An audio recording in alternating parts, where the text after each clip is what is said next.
Sa mga ka-tech vloggers, mga subscribers, bago at saka luma, mga supporters, mga dumaan, dumalaw at bumisita sa channel, lahat ng mga viewers, secret viewers at silent viewers, magandang araw.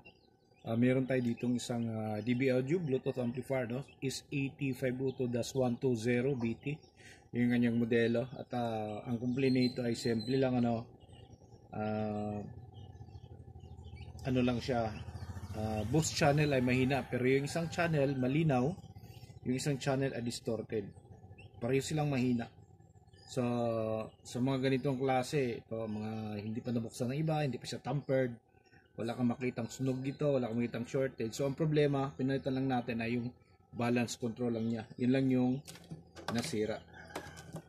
Nagkaano siya, tawag dito, nag-change value yung kanyang pot. Saan ba yun? Ayan, okay. Ayan yung pinalitan natin. Sana pagka may mga ganitong problema kayo, sa mga ganito, kayong basta-basta magtatanong-tanong sa mga wala namang ganong alam, kung ano-ano lang yung sasabihin sa inyo, mas magandang patingnan nyo sa mga technician. Okay, maghanap kayo ng mga technician na libre yung check-up. Okay, mas maganda yung technician talaga yung titingin. Sa katulad nito, pinatingnan sa atin. So, napakasimple na ng problema. Kung sa iba kasi magtatanong, sabi sa'yo, ay, sira yung amplifier niyan, kaya ganyan, distorted, sabog yung ano. Okay? So, ang iba naman, naniniwala agad. Kaya, payo ko sa inyo, pag mga ganito na wala kayong alam, hindi naman kayo technician, so patingnan nyo na lang kaagad.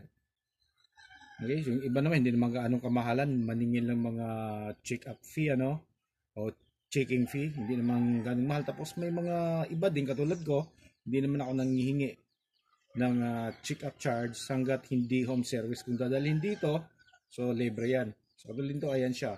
Pinalitan natin, volume lang yung, ay balance control lang yung sira, yung pot. So ngayon, ayos na siya. Patunogin natin.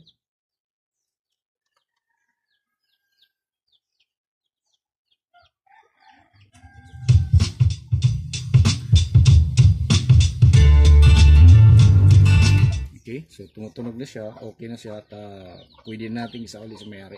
Magbibigay lang ako ng konting review, So, yung ganitong modelo ng DB Audio, yung ganito, gustong-gusto ko yung nito, gustong-gusto ko yung circuit nito dahil madaling i-repair, Dahil malinis yung circuit niya dito at saka ito yung pinaka mainboard niya, tapos sa front, madaling i-repair. Hindi ka mahihirapan lalo na't ganito na tayo pa lang yung unang nagbukas. So hindi ka mahihirapan. Ang hindi ko lang nagustuhan dito, yung laging naka-on yung kanyang fan. So masyadong stressful. Stressful para sa fan yung tumatakbo kahit na hindi naman gumagana yung amplifier. Ibig sabihin, hindi naman siya naka-volume.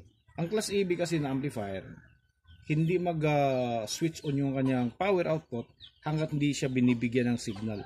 Hanggat nakasarado yung kanyang input at walang signal na papasok, naka-off yan. So, ano yung gamit nitong fan na lagi siyang umaandar na wala namang tunog na lumalabas doon sa load or naka-off yung volume. Okay? So, ito yung madalas na nasisira dahil kapag nakaligtaan to, nakalimutan, laging tumatakbo yung fan. Hindi katulad ng ibang mga modelo ng Sakura, nung